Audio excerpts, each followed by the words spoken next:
Turns out that ropes were not the only cause of the ferry accident on Mayne Island. Several passengers were injured yesterday morning when a BC ferry hit hard as it came into the dock.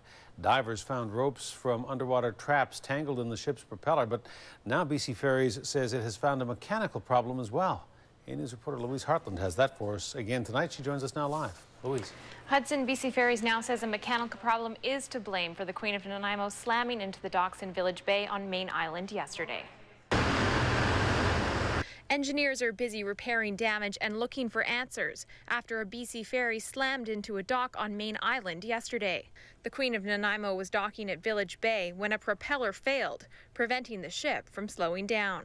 The hard landing was actually caused by a mechanical problem. It was a failure of a securing mechanism of the oil distribution box on the port shaft. BC Ferries says the failure happened when two steel dowels fell out of the box. That caused the propeller system to fail, so when the captain went to maneuver the vessel, the propeller system didn't respond to his commands. BC Ferries believes one contributing factor to the crash was rope found wrapped around the propeller, causing a lot of vibration which could have caused the dowels to dislodge.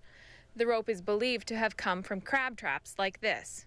BC Ferry says the propellers are tested every morning before the vessel sails. We believe that we did pick up the rope just yesterday morning on all the normal startup checks. All the props seemed fine. And actually when the vessel had left Pender and was heading over to Mayne Island yesterday, both the captain and the engineers detected this vibration. So that's when we think we picked up the rope. Either way, ferry engineers say the vibration shouldn't have been enough for the dowels to drop out. Crab traps can be set anywhere, and their ropes can mean big trouble for vessels of all sizes. As the shaft that the propeller goes on can bend, the stuffing box can also warp, which is where the shaft exits the hull, and you can get a water leaking in.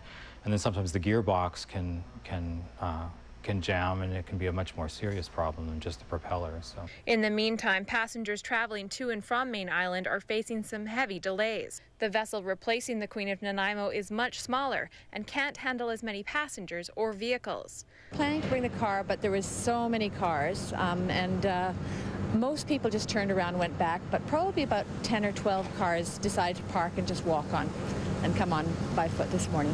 Yeah. We have to go to Victoria and then go to Tsawwassen after that, so it's a while.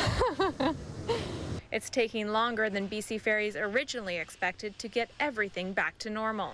BC Ferries says the repair of this bay door is delaying the Queen of Nanaimo from being back in service. Repairs are expected to take another 24 hours. And that means passengers will be facing more delays for at least another day. BC Ferries says captains do their best to avoid traps. The company says it's working with the Department of Fisheries and Oceans as well as the crab fishermen to come up with solutions so this kind of accident doesn't happen again. Until the Queen of Nanaimo is fixed, passengers traveling to the mainland will have to come through SWARTZ Bay. Hudson. All right, Louise Hartland, thank you.